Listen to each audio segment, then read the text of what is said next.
right? Now, moving on to the case of your the content in the case of your chemistry. So the very first topic that we'll be starting with is the case of your nature of matter. The first topic that we'll start here, that is the case of your nature of matter. What is matter? What are the different forms of matter? Right? That is what we are going to discuss in the case of your nature of matter. Mark. Right. Then moving on to the case of matter. What is this matter first? So when talking about the case of your matter, we all know that matter basically it exists in three different forms.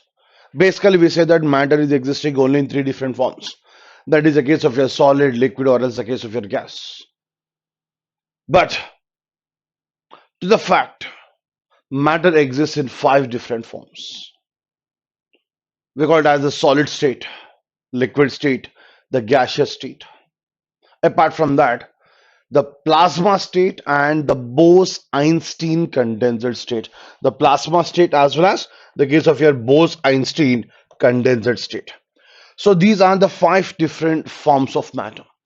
But before going into the case of here, the forms of matter, first and foremost thing, the first question arises. What is matter? That is a question that arises first. What do you mean by matter or else what is matter? So anything which is occupying certain amount of space, anything which is occupying some space, at the same time, anything which has got weight, anything which is occupying some space, and any particular thing which has got certain amount of space, that particular thing is known as matter. That particular thing is known as matter. And in general, what does matter consist of?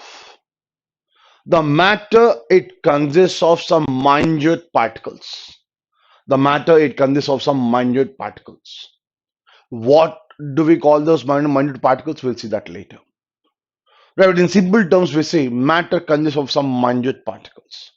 And these particular minute particles may be similar or may be different. They may be identical, they may be different. But in general, we say that matter, it consists of some minute particles. And these particular minute particles, depending upon their classification, right? We say that these particular minute particles are indivisible in nature. The minute particles are indivisible in nature. Now, when talking about these things, right? So, when talking about the case of your matter, so this particular matter is classified into various categories, into two different categories based on its properties, right? So, when talking about the case of your matter, matter is classified into two different categories. Matter is classified into two different categories based on its physical classification, physical properties, based on the physical properties, at the same time, the chemical properties. So, based on physical and chemical properties, matter is classified into two different things. Right? Matter is classified into two types based on the physical properties as well as the case of your chemical properties.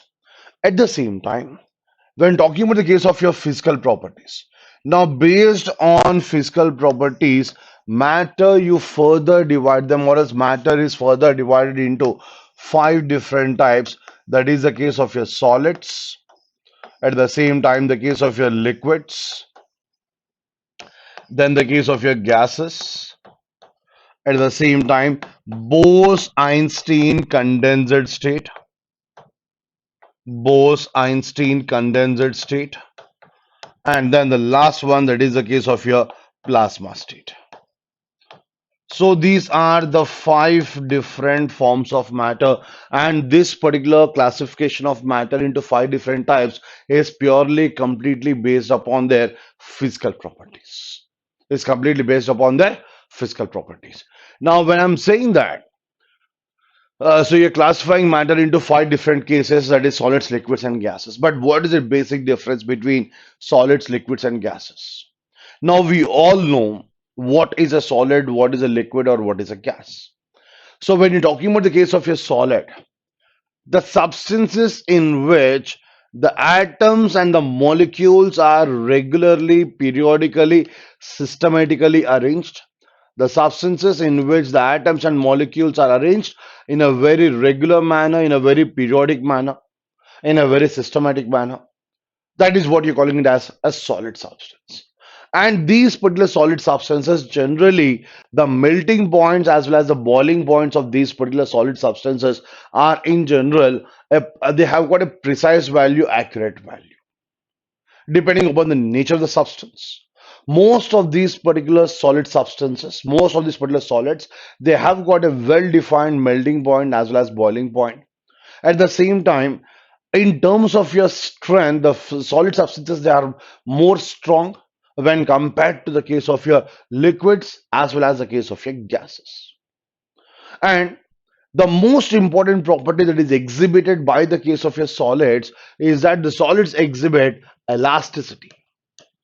The solids in general, they exhibit elasticity, which is not exhibited by the case of your liquids or as a case of your gases. Then, when talking about the case of your liquids, so in the case of your liquids, the gap between or else the distance between the atoms and molecules of a particular substance is slightly high when compared to the case of your solid substances. So when you're comparing a solid, when you're comparing a liquid, when you're comparing solid and liquid, the distance between the atoms and molecules is high in the case of your liquids. Now that is the reason why these particular liquids, they do not have a proper shape. Liquids do not have a specific shape or else a proper shape. Liquids do not have a proper shape or else a specific shape. Now that is the reason why they always take the shape of the container. You are pouring certain amount of liquid in a bowl, it has the shape of the bowl. You are pouring certain amount of liquid in a glass, it has the shape of the glass.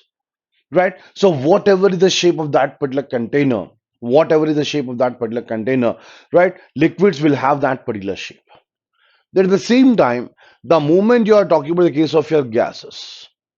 So in case of your gases, the distance between the atoms and the molecules is very much high. The distance between the atoms and the molecules is very much high in the case of your gases. Is very much high in the case of your gases. Now, these particular gases, in general, when you're comparing about the case of your solids, liquids, and gases, the gap between the molecules of a gas is very much high when compared to liquids, when compared to gases. Since the distance between the molecules is very much high in case of your gases, the expansion of gases is very much high when compared to the case of your solids or liquids.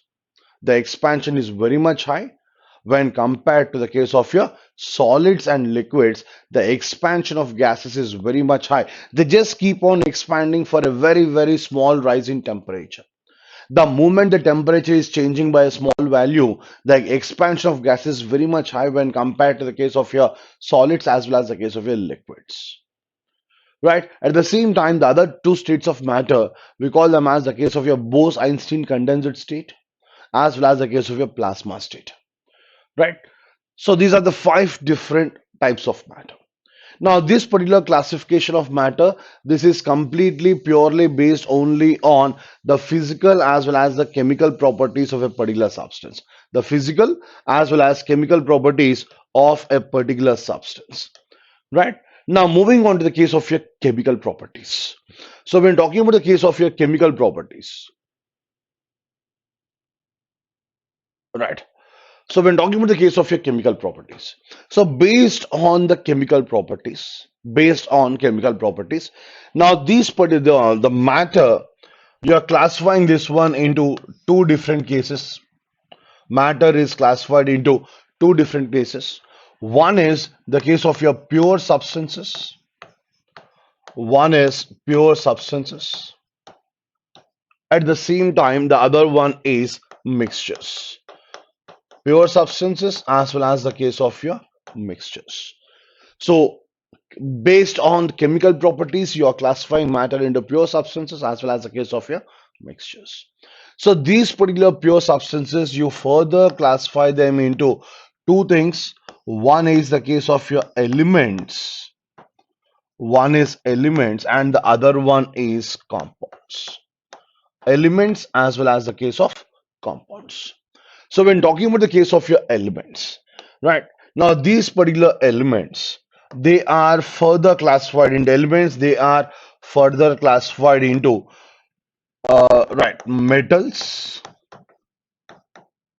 right? Elements are further classified into one is metals, at the same time the other one non-metals, at the same time the case of your metalloids. This is the classification of elements. Elements, you're further dividing them, further classifying them into metals, non-metals, as well as the case of your compounds. And these and metalloids, sorry, and metalloids. Metals, non-metals, as well as the case of your metalloids. At the same time, the moment you're talking about the case of your compounds, now these particular compounds, you further classify them into two different cases.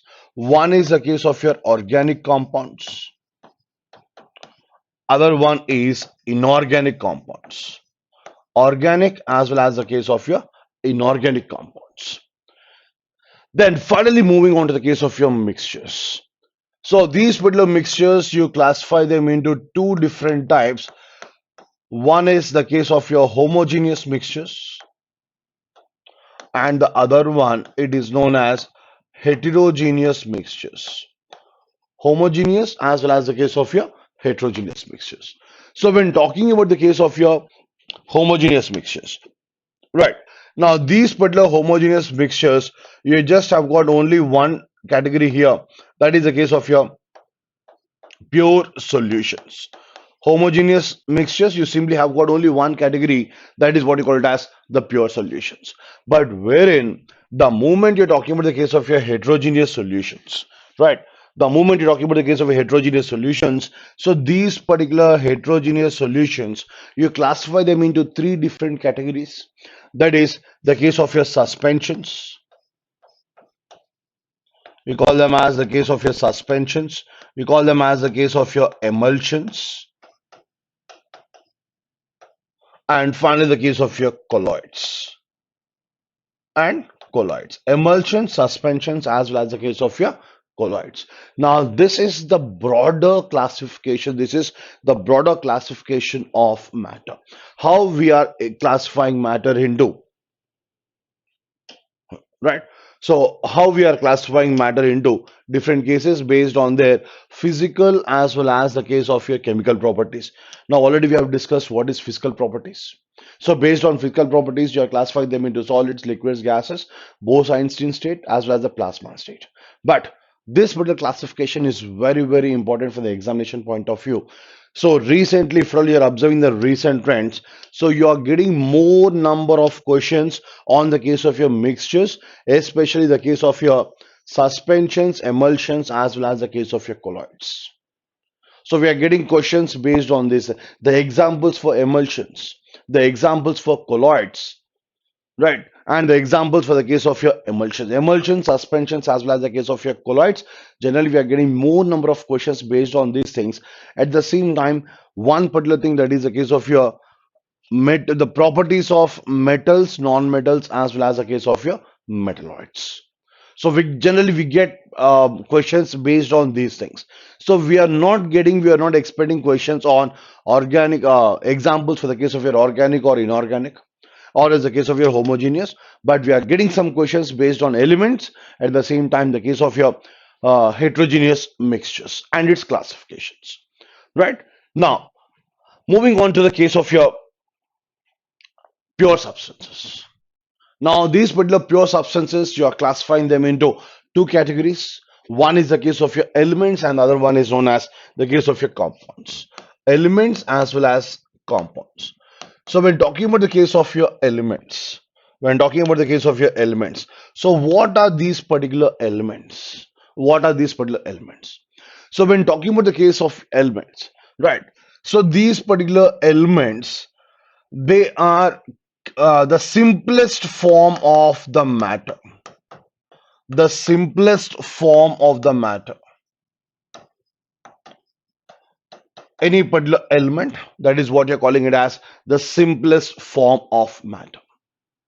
At the same time, these particular elements cannot be further divided into, it cannot be further divided by ordinary chemical methods. The moment you're talking about the case of your hydrogen, hydrogen is an element.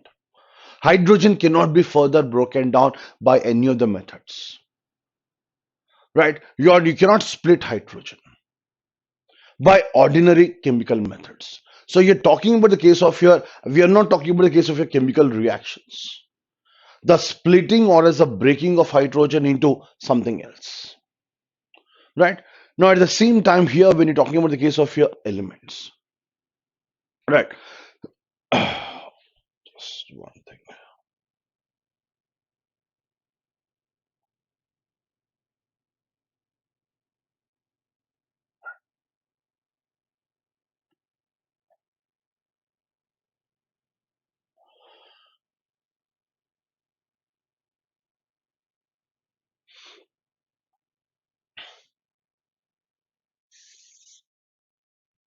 right? Now, moving on to the case of your physical properties. So, based on the case of your chemical properties, we are classifying these particular elements into pure substances as well as the case of your compounds, right? So, in that particular pure substances, we are discussing about the case of your elements. What is an element?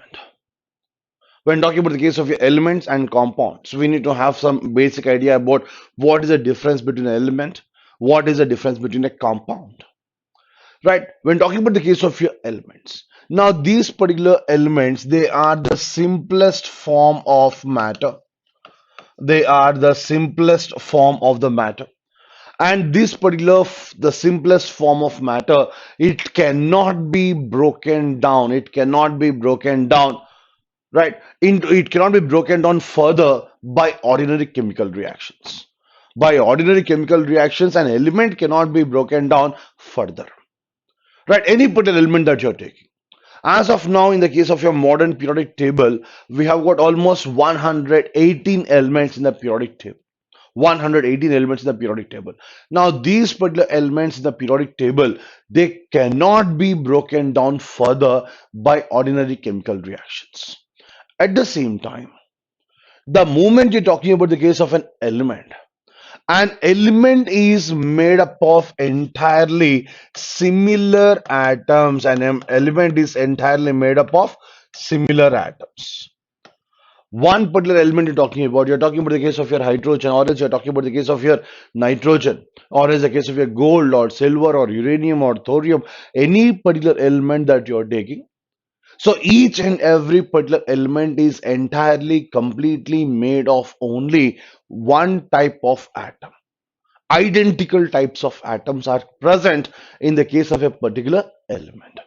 You give any example for that one, whether you're talking about the case of a gold or silver or copper or uranium or thorium, plutonium, right? All these things, they are made of simply only one particular atom.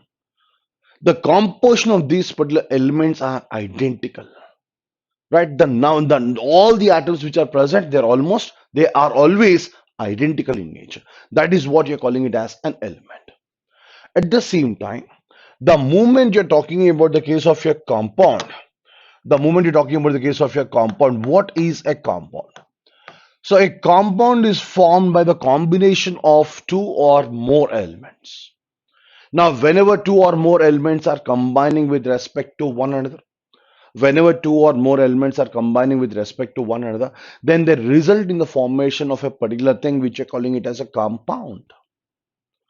Now, in case of your compounds, there are cases where identical elements are present or different elements are present. Now, for example, suppose that if you say in the case of your NaCl, now in the case of your NaCl, I'm having two different elements. That is the case of your Na and Cl. Or else you take the case of your acetic acid. The moment you're talking about the case of your acetic acid, here in the case of your acetic acid, we have got three different elements that are present here. Carbon is present, hydrogen is present. We are not bothered about the number of carbons, number of hydrogens, or number of oxygens. But acetic acid in general, it consists of acetic acid in general, it is consisting of acetic acid in general, it is consisting of three different types of elements. Now, when elements are combining to form a compound, when elements are combining to form a compound, so these particular elements, in some of the cases or in most of the cases, they lose their original nature, they lose their original properties. They lose their original nature, or as the case of your original properties. The properties of a particular element may be retained or may not be retained. The moment elements are combining to form compounds, the moment elements are combining to form compounds, their properties may remain or may change. In most of the cases, the properties of the elements after it combines to form a compound, the properties of a particular compound will change. Now, for example, simple example. Now, when talking about the case of your hydrogen, now we all know that hydrogen exists in the gaseous form. When you're talking about the case of your element, hydrogen as an element, yes. Before that one, suppose that if you're writing, if at all you're talking about hydrogen, H or H2, which one is correct? The moment you're talking about the case of your hydrogen, in general we write as H2.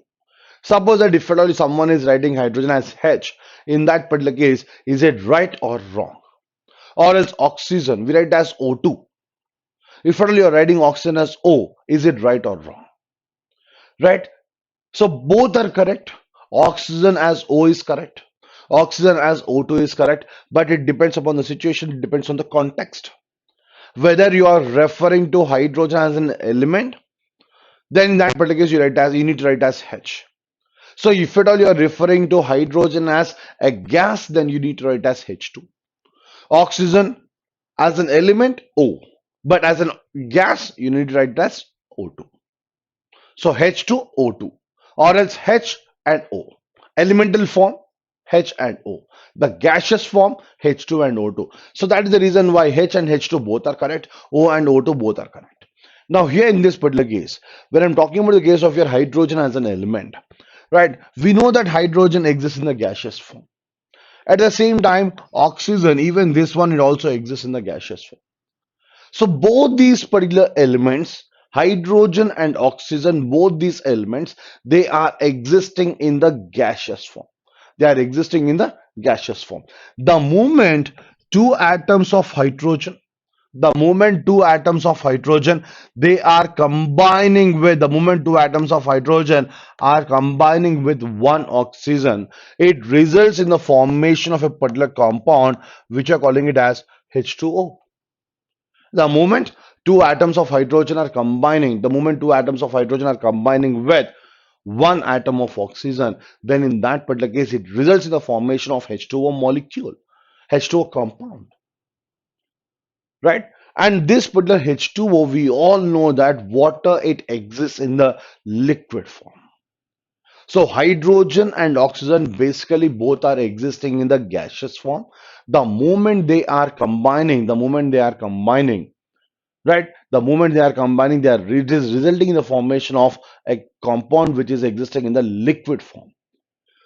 So the properties of hydrogen, the properties of oxygen, both are completely changed. Both are existing in the gaseous form and they have converted into the case of a liquid form, right? So element as well as the case of a compound. So when talking about the case of your compound, a compound is formed by the combination of elements in different ratios, in different ratios, in different numbers. And these particular compounds, they can be organic or they can be inorganic. That is what we see separately. Now, when talking about the case of your elements, we said that the simplest form of matter, which is formed, which is consisting of identical atoms or similar atoms, that is what is known as an element. and these particular elements. So when talking about the case of your elements, right? So elements, you are further classifying them into the case of your metals, non-metals, as well as the case of your metalloids. Elements, you are further classifying them into metals, non-metals, as well as the case of your metalloids. So when you're talking about the case of your metals, what are metals? Right?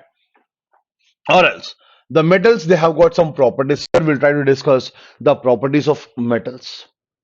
So when talking about the case of your metals, so these particular metals, they generally, all the metals, they are good conductors of heat as well as electricity.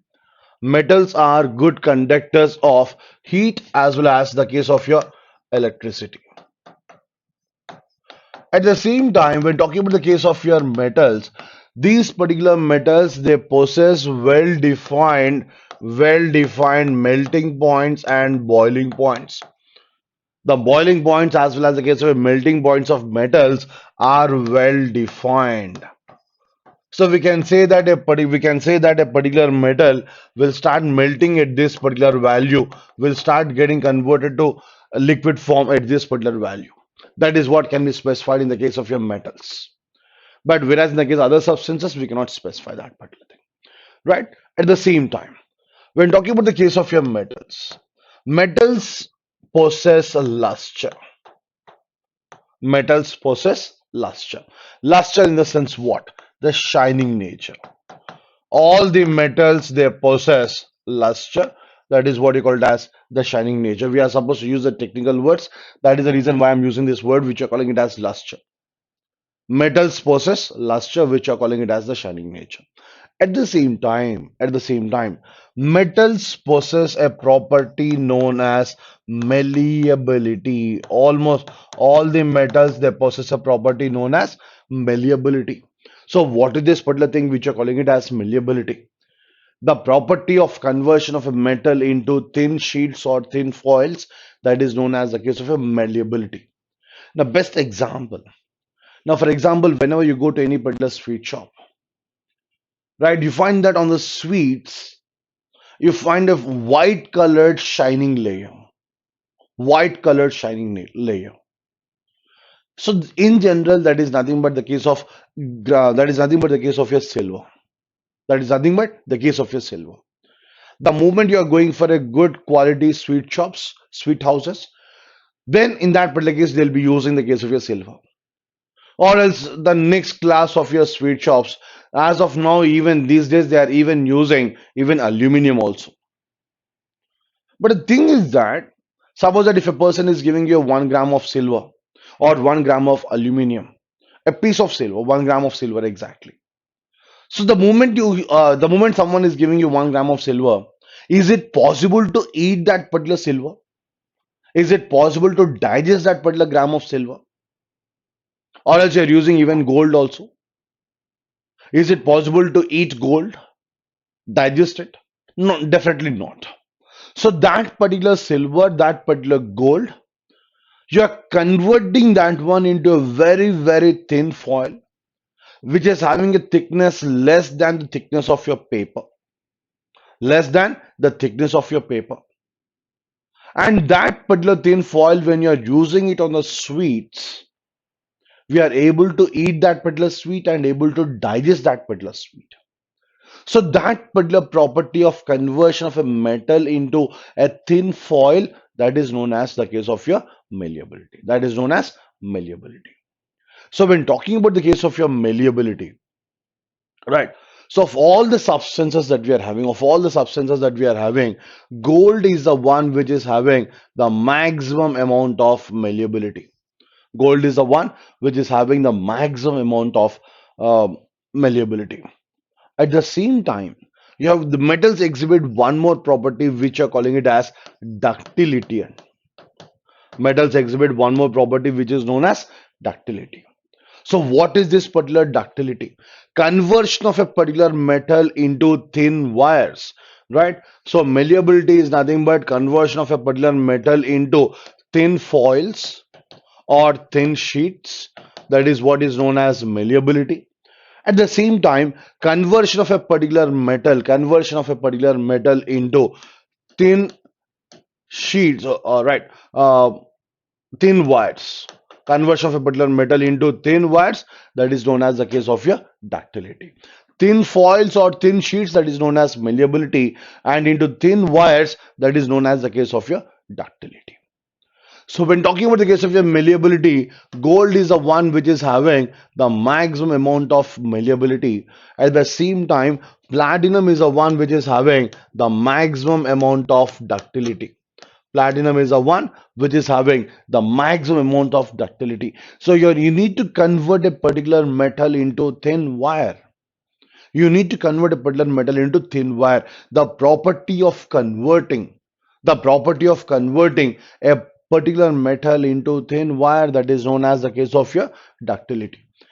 Right now, we all are almost each and every particular person who is using the gold chains, right? Male or female, whatever it is.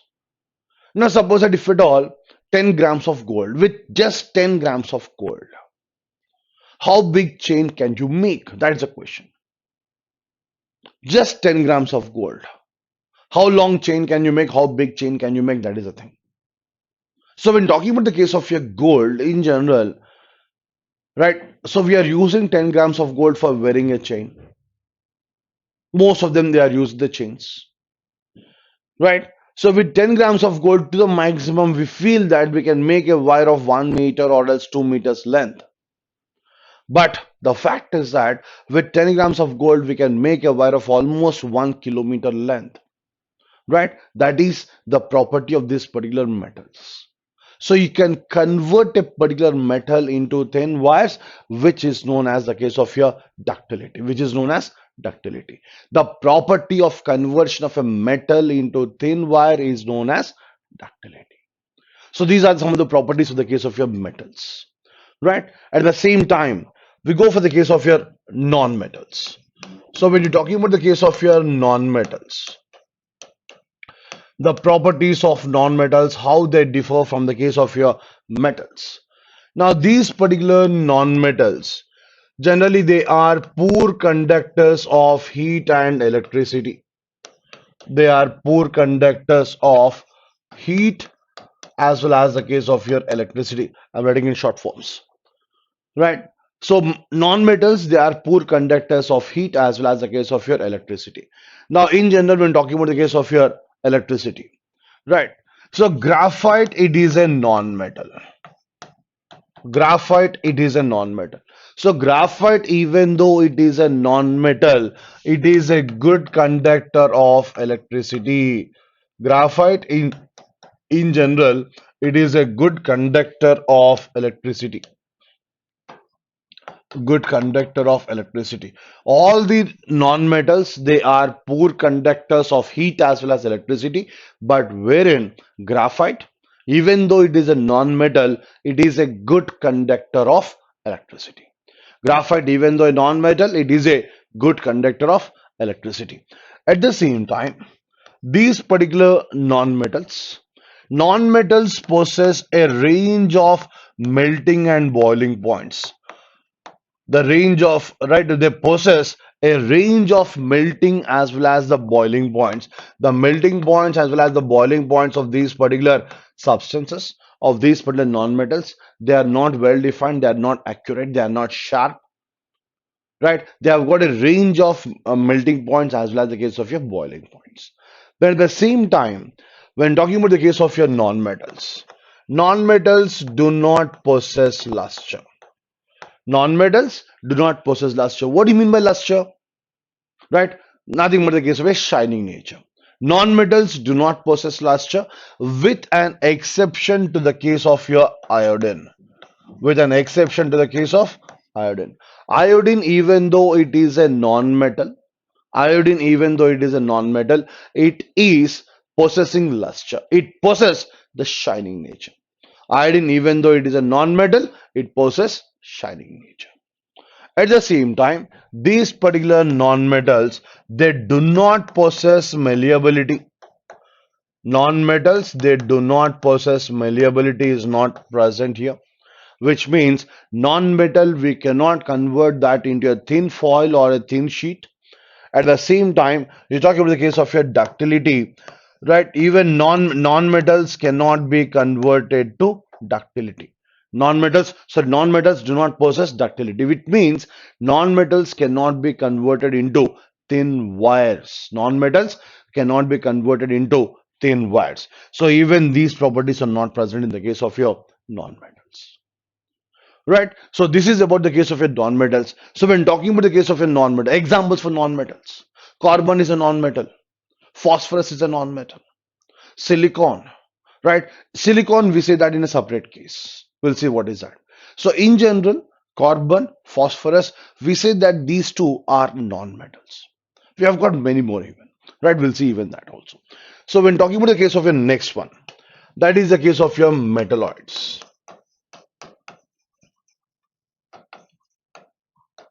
So when talking about the case of your metalloids, so the elements which are having the properties, right? The elements which have the properties of metals and non-metals together, right? They possess the properties of metals, at the same time they possess the properties of non-metals. It means a particular metal, we cannot say that it is a 100% conductor of heat, 100% conductor of electricity. At the same time, the same metal, we cannot say that it is a poor conductor of heat and electricity. It means a particular substance, a particular element is having the properties of metal as well as non-metal. It is a conductor. At the same time, it is an insulating material. That is what you call it as a metalloid. So, in general, the case of metalloids, they possess the properties of metals as well as the case of your non-metals. They possess the properties of metals as well as non-metals. So what are these particular metalloids? So when talking about the case of your metalloids, when talking about the case of your metalloids, right? We say that boron is a metalloid, silicon, germanium, boron, silicon, germanium. Apart from this, arsenic, bismuth, tellurium, tellurium, right? Apart from this, polonium and astatine. Polonium as well as astatine. So these are the 8 metalloids that we are having. So in some of the cases, some of the books, they do not consider polonium and astatine as the case of your metalloids. And some of them, they still feel that only 6 are the case of your metalloids. Boron, silicon, germanium, arsenic, antimony, as well as, sorry, arsenic, bismuth, as well as tellurium. At the same time, these two things, polonium as well as the case of astatine, they are rare earth metals. They are rare earth metals, and it is found that these two rare earth metals, which are calling it as polonium as well as the case of your astatine, they can also be considered as the case of your metalloids. They are possessing the properties of metals as well as the case of your non-metals. You need to remember all these particular 8 because out of these particular 118 elements in the periodic table, out of 118 elements in the periodic table, only 8 are metalloids. So we have to remember them, right? So this is about the case of your right elements, right? Now, when talking about the case of these substances, right? So matter is classified into two things. One is the case of your physical as well as chemical. So based on the chemical properties, you are classifying matter into pure substances as well as the case of mixtures. Pure substances, again, you are dividing them into elements as well as compounds, right? So we have discussed what are elements. Now moving on to the case of your compound. So when you're talking about the case of your compounds, already we have discussed what is the difference between element and compound. A compound is formed by the combination of 2 or more elements. The moment a compound is formed, the properties of the individual elements may be retained or may not be retained. May be retained or may not be retained. Now, these particular compounds, you further classify them into two different cases or two different types again.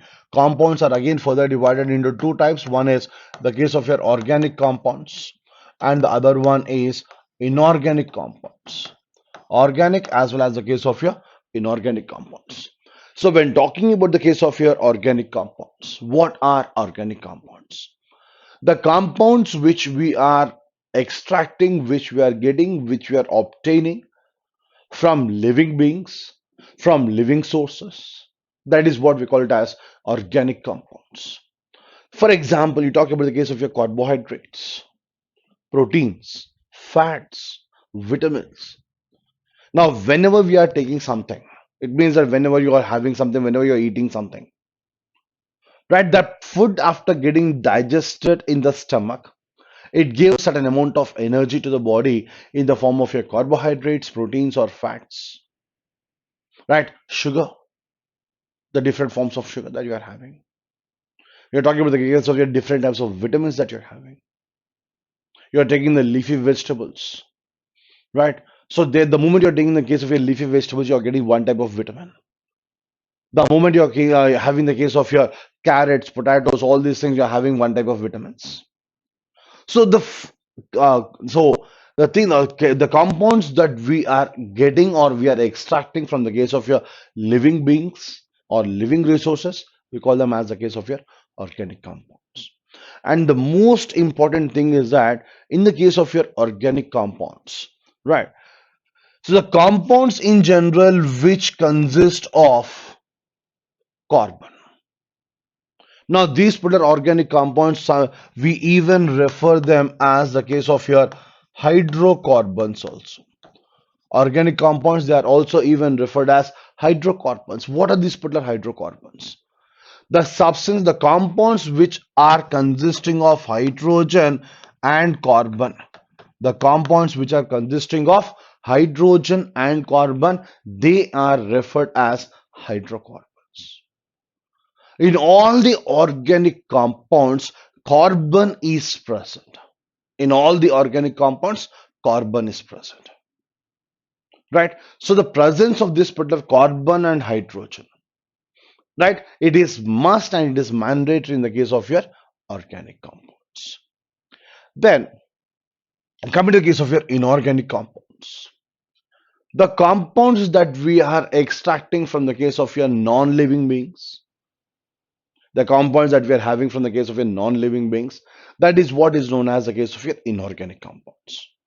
Now, for example, when talking about the case of your inorganic compounds, you're talking about the case of your rock salt, right? When talking about the case of your rock salt. Now, this particular rock salt, it's also known as rock salt is a common name, but wherein the chemical name of this particular rock salt, this is nothing but the case of your sodium chloride. Sodium chloride, how from where we are getting this particular sodium chloride, right? We are getting this one from seawater. Sodium chloride is an inorganic compound. We are getting different compounds like your potassium chloride, potassium hydroxide, the different forms of your calcium, right? From all the non-living beings. So anything that we are able to get, anything that we are able to extract from the case of your non-living beings, that is what is known as the case of your inorganic compounds. The one that we are getting from the case of your organic substance from living beings, that is what is known as organic compounds. Right? So this is about the case of your classification of pure substances into elements as well as compounds. Then moving on to the next category, that is the case of your mixtures.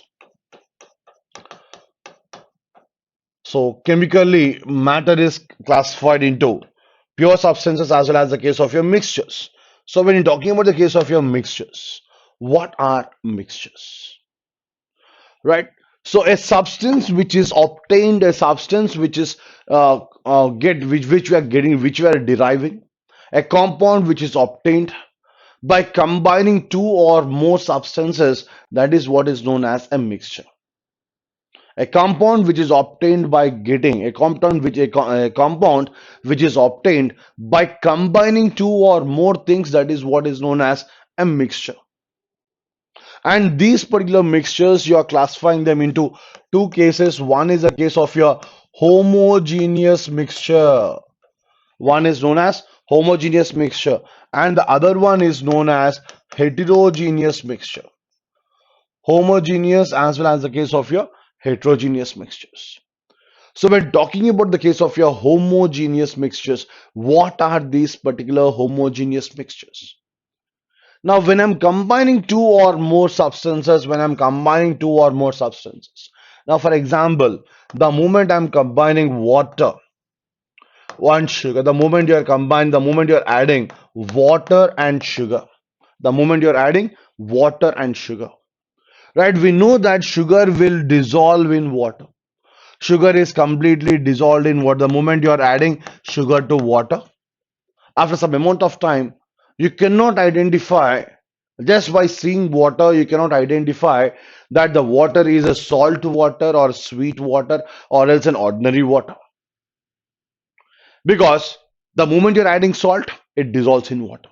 The moment you're adding sugar, it dissolves in water. So the moment, suppose that if you're having 3 glasses of water, right? In all the 3 glasses, we are having equal volumes of water, 100 ml, 100 ml, 100 ml, right? In all the three cases, we are having the same amount of water, 100 in all the three cases, just the 100 ml of water. By just looking at the water, we cannot identify whether the water is a sugar water or sweet water, whether the water is normal or else whether the water is a salt water. We cannot identify them just by looking at them. The reason, salt and sugar, they are thoroughly be mixable with water, thoroughly mixable with water. So that is the reason why here, the moment you're adding sugar, the moment you're adding salt, you're not able to find a layer of separation. You're not able to find a layer of separation here, which means there is no layer which is separating sugar as well as salt, sugar as well as water. There is no layer which is separating salt and water. That is the reason why you're calling it as a homogeneous mixture. But the moment you combine, but the moment you are adding, suppose that if you are taking a beaker, right? So in this particular beaker of water, the moment you are adding certain amount of salt, sorry, the moment you're adding certain amount of sand on this, sand, or as the case of your iron fillings, small pieces of iron, very, very small pieces of iron, right? The moment you're adding sand, or as the case of your small iron pieces of iron, now you find that after a certain amount of time, you find that, right, all these particular sand particles, they are settled somewhere here. You find that all the sand particles are present at the bottom, and above these particular sand particles, you are having water here. So here in this particular case, the bottom portion is sand and the above portion is nothing but the case of your water. You are able to find a layer of separation between sand as well as water. Or as the best example, you talk about the case of your aquarium. So in case of your aquarium, we add some amount of stones at the bottom. So you'll be able to identify clearly that the stones are present up to this particular height. Maybe around 4 centimeters or 5 centimeters up to that particular height, you're having certain amount of stones. So you're able to identify two different layers there. One layer of stones and one layer of water. So that is what you call it as a heterogeneous mixture. Heterogeneous mixture. So in the case of a heterogeneous mixtures, you find a layer of separation between the two components. So any mixture that you're taking, whether it is a homogeneous mixture or whether it is a heterogeneous mixture, in these particular mixtures, we have got two components. One component is known as solute, right? What is this particular solute? A component which is present in less quantity, a component which is present in smaller quantity, a component which is present in less quantity, or else a component which is present in smaller quantity, that is known as a solute. That is known as a solute. At the same time, at the same time, a component which is present in large quantity, a component which is present in large quantity, that is known as solvent. A component which is present in large quantity, that is known as solvent. So in case of your solvents, right? Now, for example, the moment you're adding sand and water, the moment you're adding sand and water, we are adding sand to water. Sand is present in small quantity, water is present in large quantity. So water is considered as a solvent. Suppose that if you're adding water, sugar is known as solvent, water is known as solute, right? The one that is present in large quantity, it is known as solvent. It is known as solvent. The one that is present in small quantity or less quantity, you call it as solute. So if at all you are finding a layer of separation between the solute and the solvent, then you call it as a heterogeneous mixture. And if at all you are not able to find a layer of separation between the solute and the solvent, then we call it as a homogeneous mixture. Then we call it as a homogeneous mixture, right? At the same time, now here in this case, suppose that these particular mixtures, when I'm talking about the case of your homogeneous mixture, right? So this is what you're calling it as a solution. Homogeneous mixtures generally we call them as the case of your true solutions. We have got only one category in the case of your homogeneous mixtures. That is the case of your solutions. Now these particular solutions, you can classify them into three different types. One is the case of your saturated solution, right? One is the case of your unsaturated solution. Saturated, unsaturated. At the same time, the other one is a super saturated solution.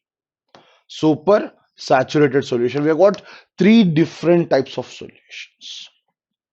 At a given temperature, right? At a given temperature, maintaining the temperature of that particular solution to be constant without increasing the temperature, without heating a particular liquid, right? If at all a particular solution is having a equal proportionate of the solute and the solvent, then we call it as a saturated solution.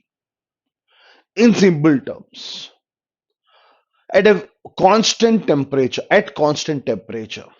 if at all a particular solution is not in a position to take any more amount of the solute, if at all at a particular temperature, at constant temperature, if at all a particular solution is not able to take any more amount of the solute, it is known as a saturated solution.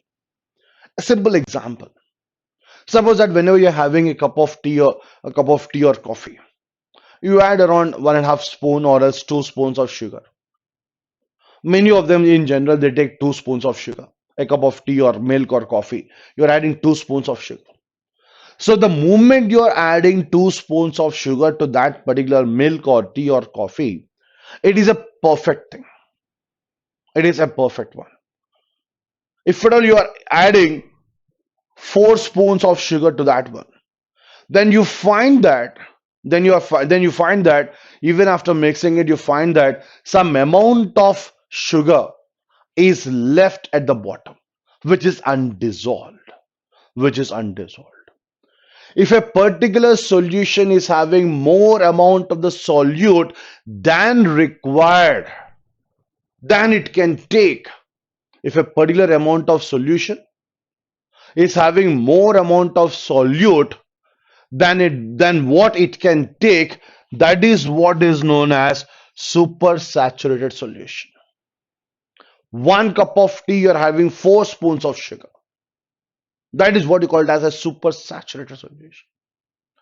And 1 cup of tea, you're just adding half spoon of sugar. That is what is known as unsaturated solution.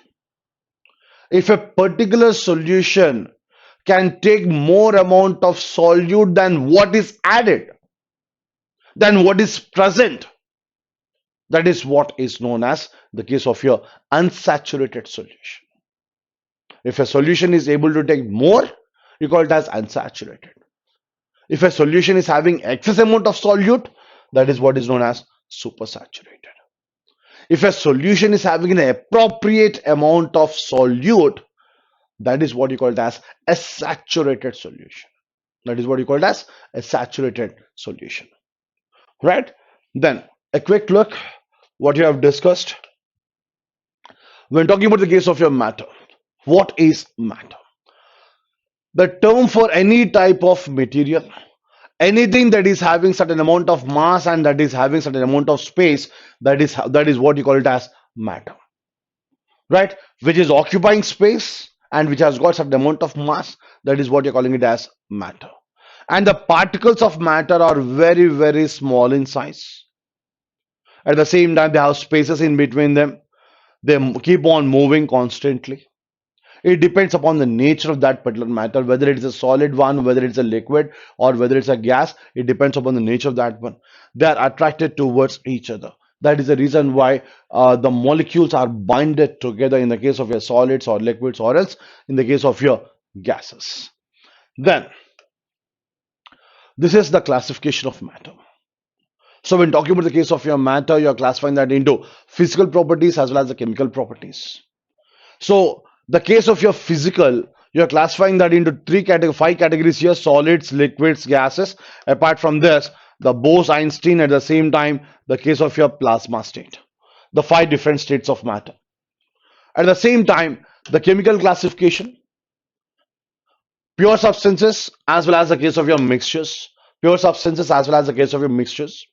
And these particular pure substances, you are dividing into elements and compounds. Elements are further divided into metals, non-metals, as well as the case of your metalloids. Compounds are divided into organic as well as inorganic. And the mixtures, you are classifying them into homogeneous as well as heterogeneous mixtures. Homogeneous mixtures, true solutions. And heterogeneous mixtures, you classify them into colloids, emulsions, as well as the case of your suspensions. Right? Then, what is an element? What is an element? An element is a substance that is made entirely from one type of atom. From one type of atom. At the same time, elements are chemically the simplest substances and they cannot be broken down using any particular chemical reactions. Right? As long as a particular element is existing individually, the properties of that one will be retained. The moment one element is combining with another element to form a compound, right, the properties of the elements will not be retained, example: gold, silver, iron, oxygen, nitrogen, and many more. You can give any number of examples. Almost you can give 118 examples for the case of your elements. Right. What are metals? So any chemical element that is a good conductor of electricity and heat is known as a metal. Good conductors of heat as well as the case of electricity. At the same time, metal is also good at forming bonds and cations with non-metals. So in general, metals form metallic bonds. At the same time, they also result in the formation of some of your ionic compounds also. The best example, the case of your sodium. Sodium, it forms a sodium chloride. It's an ionic compound. At the same time, sodium is a soft metal. Sodium is a soft metal. They have some properties called as luster. At the same time, ductility. At the same time, malleability. What is malleability? Conversion of a particular metal into thin foils or sheets. Conversion of a particular metal into thin wires. At the same time, shining nature. That is what you call as the luster. Examples: aluminum, copper, iron, tin, gold. All these things are the case of your metals. Then, non-metals. When talking about the case of your non-metals, they have got relatively less melting points, boiling points, at the same time densities. The melting point, boiling points are less. At the same time, we cannot specify an accurate value of melting and boiling points for the case of your non-metals, right? And these particular non-metals, they have got high ionization energy, at the same time electron affinity and electron negativity. Now, what is this particular ionization energy, electron affinity, and electron negativity? We'll discuss this when you're discussing about the properties of elements, right? So these particular non-metals, they have got high amount of ionization energy, high amount of electron affinity, high amount of electron negativity, but they do not possess luster, they do not possess malleability, They do not possess ductility. Examples for non-metals, you talk about the case of your carbon, you talk about the case of your phosphorus. Apart from that, the different gases. Hydrogen, helium, oxygen, chlorine, argon, krypton, all these are nothing but the case of your different types of gases. Right? Then, moving on to the case of your metalloids. The materials or the elements which have the properties of metals as well as non-metals. The one which is having the properties of metals and non-metals, you call them as metalloids. At the same time, they have the properties intermediate between metals and non-metals. They have the properties intermediate between metals as well as non-metals. Examples: boron, silicon, germanium, arsenic, right? Antimony, tellurium. At the same time, polonium as well as the case of your astatine. Polonium as well as the case of your astatine. So these are the 8 metalloids here. 8 metalloids: boron, silicon, germanium, arsenic, antimony, tellurium, polonium as well as the case of your astatine. The 8 metalloids. Then we're talking about the case of your compounds. So in the case of your compounds, what is a compound? So a compound is a substance formed when two or more elements are combining together. It results in the formation of a particular compound.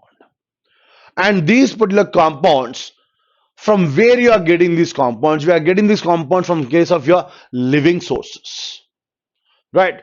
The compounds that are obtained from living sources, you call them as organic compounds. Example, the case of your carbohydrates, proteins, oils, fats, vitamins, all these things are nothing but the case of your organic compounds. At the same time, we talk about the case of inorganic compounds. The compounds that are obtained from non-living sources such as rocks and minerals, we call them as inorganic compounds. Example, the case of your rock salt or common salt, at the same time marble, washing soda, all these things we are getting from the case of your non-living beings. That is the reason why we call them as inorganic compounds. Right? Then, mixture. What is a mixture?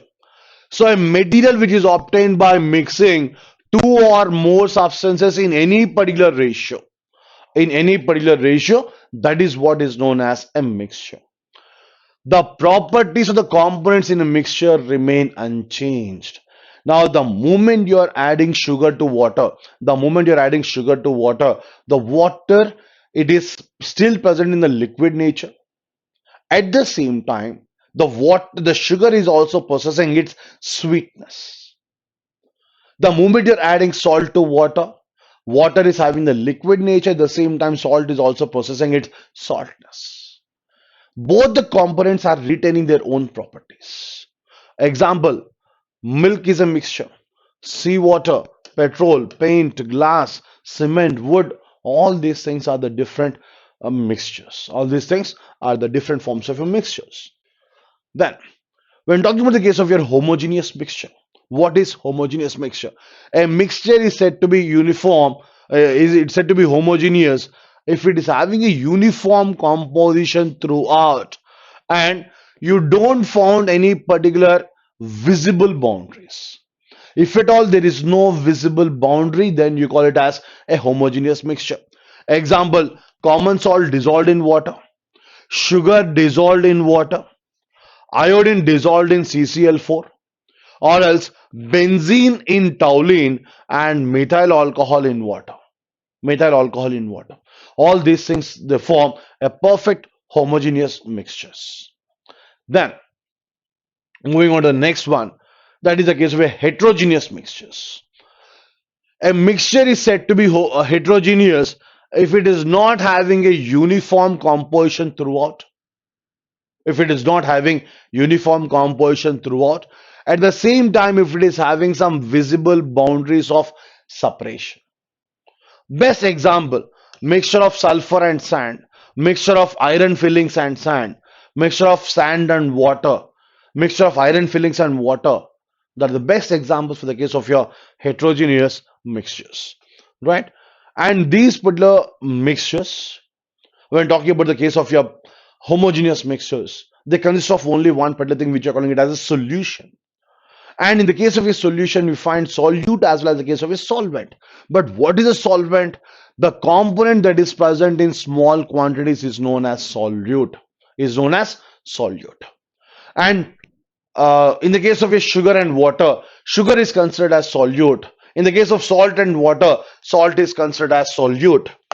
At the same time, the component that is present in larger amounts is known as solvent. The component that is present in larger quantities, that is known as the case of your solvent. At the same time, you talk about the case of a saturated solution. A solution in which no more solute can be dissolved at a particular temperature. If at all a particular solution is having appropriate amount of the solute, that is what you call it as a saturated solution. Then you talk about the case of an unsaturated one.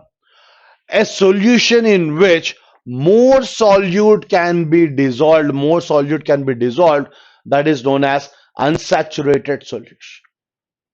And a solution which is containing more amount of solute than it can take, than it can dissolve, that is known as the case of your super saturated solutions. Right? So this is about the case of your a part of your matter. The next class, the next video will be discussing about the case of your heterogeneous mixtures, their classifications. Right? You're talking about the case of your colloids or suspensions, or as the case of emulsions. At the same time, the separations of these particular mixtures. So when talking about the case of your heterogeneous mixtures, or as the case of your homogeneous mixtures, we have got the different methods of separation. You call it as sublimation or distillation or fractional distillation, condensation methods, right? That is what we discuss in the next class, right? Thank you.